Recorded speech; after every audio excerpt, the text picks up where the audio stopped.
એક માઇસલું દેખાય મને, તમને દેખાય ન દેખાતું હોય તમને નંબર છે, બાકી એમાં કેમેરો ખરાબ નથી.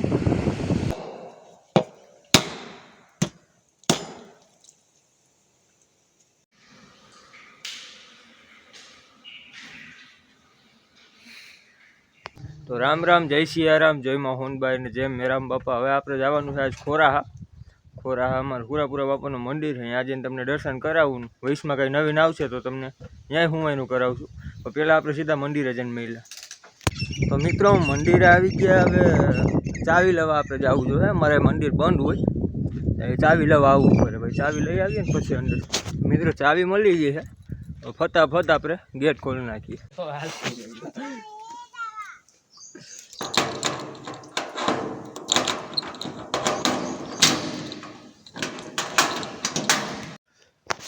તો મિત્રો આપણે મંદિરની અંદર આવી ગયા છીએ અને અમે હજી દર્શન કર્યા નથી તો તમને કરાવી.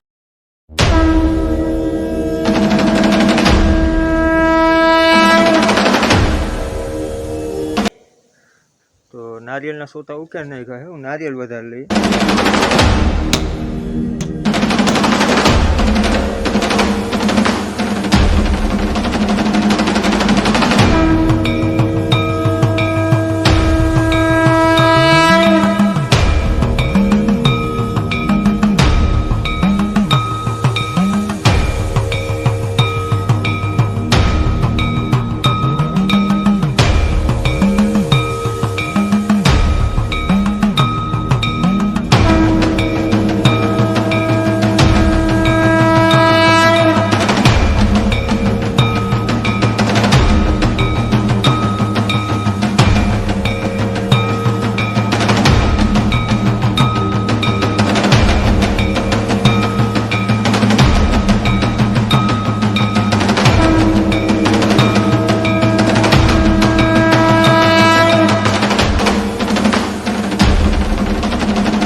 આપણે ચાવીએ પાછી દઈ આવ્યા. હવે નીકળીએ સીધા ઘર બાજુ.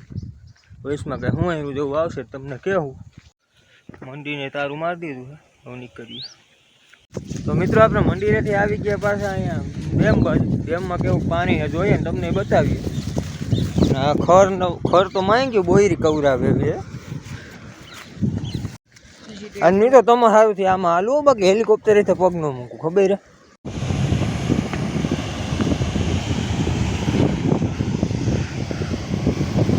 એક બારું ખુલ્લું હે, પાણી તો આવે હે. એક માઇસલું દેખાય મને, તમને દેખાય ન દેખાતું હોય તમને નંબર છે, બાકી એમાં કેમેરો ખરાબ નથી.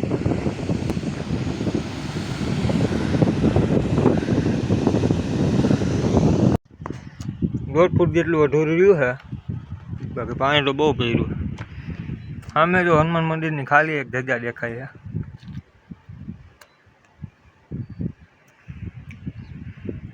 દેખાય છે ને, 10x ઝૂમ છે ભાઈ, એમ કરીને કહી દઉં માપા 10x ઝૂમ છે એમ. તો મિત્રો 1-2 કિલો પોતાએ આપણે પાડી લીધા છે અહીંયા. જેમ તમને બતાવ્યો ભાઈ બહુ ભરેલો છે.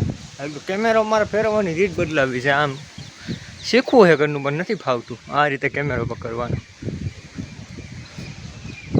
ફાવશે એટલે એ રીતે બનાવશું. અત્યારે આપણે હવે જેમથી નીકળી જાય ને જાય ઘર બાજુ. તો મિત્રો આપણે ખોરાથી સીધા આવી ગયા છીએ નર્સરીએ. અને હવે જે કંઈ કરશું આગલા બ્લોગમાં કન્ટિન્યુ કરશું. આ વિડીયોને આપણે અહીંયા જ પૂરો કરીએ. ફરી મળશું નવા વિડીયોમાં. ત્યાં સુધી જય મુરલીધર, જય શ્રી રામ.